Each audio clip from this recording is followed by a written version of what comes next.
In this episode, I'm going to talk to you about three quantities called mean, median, and range.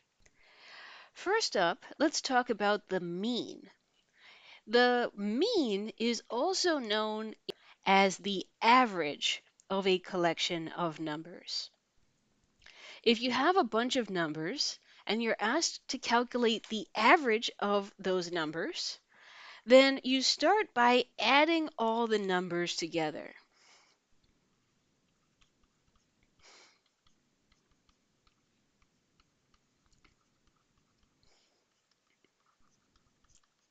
After you've added all the numbers together, then we divide that sum by the number of numbers we had.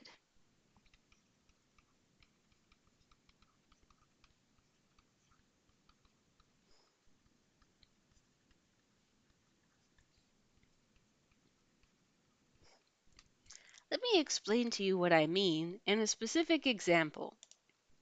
So here I'm given a collection of numbers: -3, +2, +4, 7, 18, -3, and -3 again. In this list, I have 1, 2, 3, 4, 5, 6, 7 values.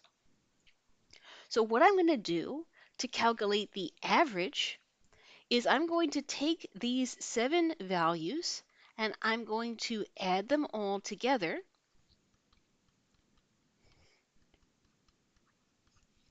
And then I'm going to divide that entire result by the number of numbers that I had. In this case, I would divide by 7 because I had 1, 2, 3, 4, 5, 6, 7 numbers in this list. Now, at this point, this is a calculation that you could do with your graphing calculator. For example, following PEMDAS, I would have to start by calculating this sum in the numerator. So here I am in my Texas Instrument calculator, and I'm going to type in I'm going to type in this numerator to figure out what this numerator will be. The first thing that I'm going to add is this number -3, and here I'm using the make it negative symbol on the bottom right. I'm going to add that to 2. I'm going to add that to 4. I'm going to add that to 7. Add that to 18. Add that to the number -3 in parentheses and using the make it negative button. And then I'm going to add that to the number -3 again. And if I see the result of that initial calculation, the result of that initial calculation is 22.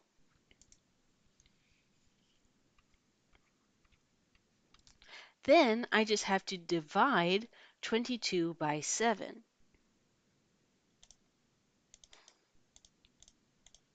And I get this number 3.142857, etc. Now this is not a very nice number, so it might be reasonable for us to round this answer to maybe 3 decimal places. If I want to round this number to 3 decimal places, then I'm going to look in the 4th decimal place, and the digit that I find there is 8. That's a pretty big digit, so what I'm going to do is I'm going to delete these remaining digits, and then I'm going to increase the digit in the 3rd decimal place by 1, and this will give me 3.143 rounded to 3 decimal places.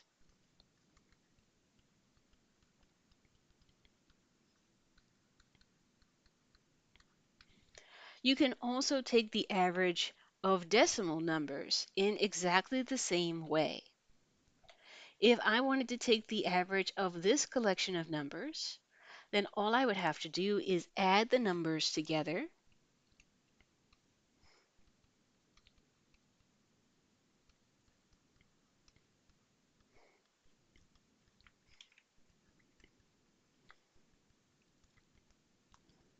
And then once that calculation was done, I just have to divide the result by the number of numbers that I have.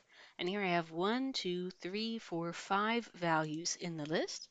So I just have to divide this result by 5. And again, this is something that I would just do in the graphing calculator. So here, for example, I want to add together 3.21, 4.70, and then negative, make it negative, 8.32 to 9.10, 10.02. The result of that calculation is 18.71. And if I take 18.71 and then divide it by 5, I get 3.742.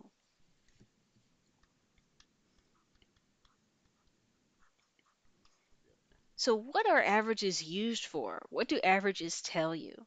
If you have a collection of numbers, the average of those numbers tells you sort of what is typical or what is normal for those numbers. To give you an example, if I go out to Zillow.com and I look for the houses on 111th Place Southeast in Auburn, the prices of the houses on that street are given by this list. If I took the average of the prices of the houses on that street, that'll tell me what is a typical or normal price for the houses on that street. So if I wanted to find the average of these values, I would start by adding all of them together, and then I would divide by the number of numbers that I had. So I have here 1, 2, 3, 4, 5, 6, 7, 8, 9, 10, 11, 12, 13, 14, 15. I have 15 numbers. So all I have to do is add these values together and then divide the result by 15. And again, for numbers of this size, I'm just going to go ahead and do this in a calculator. It's going to take a little bit of time, so I will do it off screen. But I'm going to do exactly the same process that we did in these previous two exercises. I'm just going to put all these numbers into the calculator, and then I'm going to add them all together and then divide the result by 15. And the result that I got from the calculator was that the average of these house prices was $725,133. So I might give an answer of something like the average of these house prices is around roughly $725,000.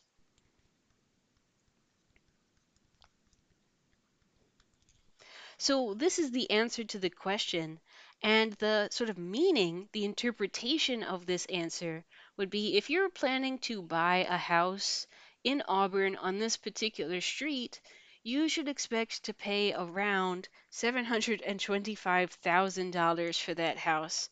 My goodness, that's a lot of money for me personally. Now, these are the houses in Auburn on the street that have, not really a nice view.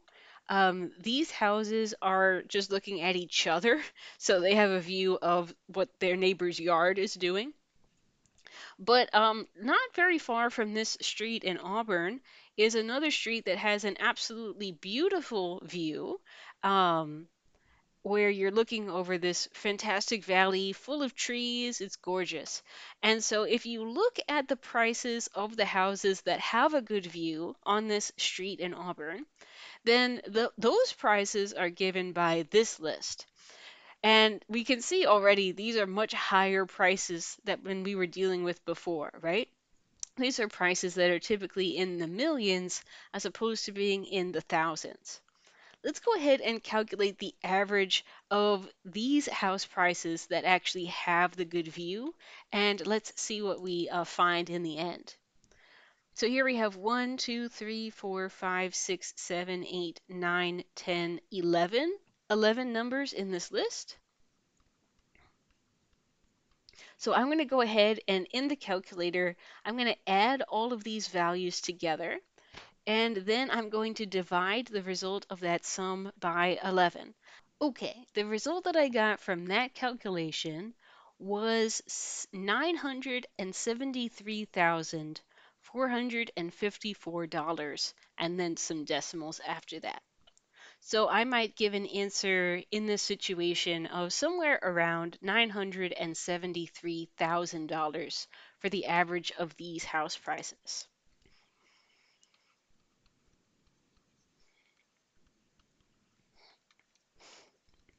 So by looking at the average, we can see that if you're trying to buy a house that has a good view in Auburn and a nice view of a beautiful valley filled with trees, you're going to be spending roughly 200,000 or even 250,000 extra dollars to pay for that view. Because the average price, the price of a typical house with a good view in Auburn is going to be almost $1 million, as opposed to the typical price of a house that does not have a good view is around $725,000. So I guess you really got to think about, is that view worth it? Is that view worth all that extra money? My goodness.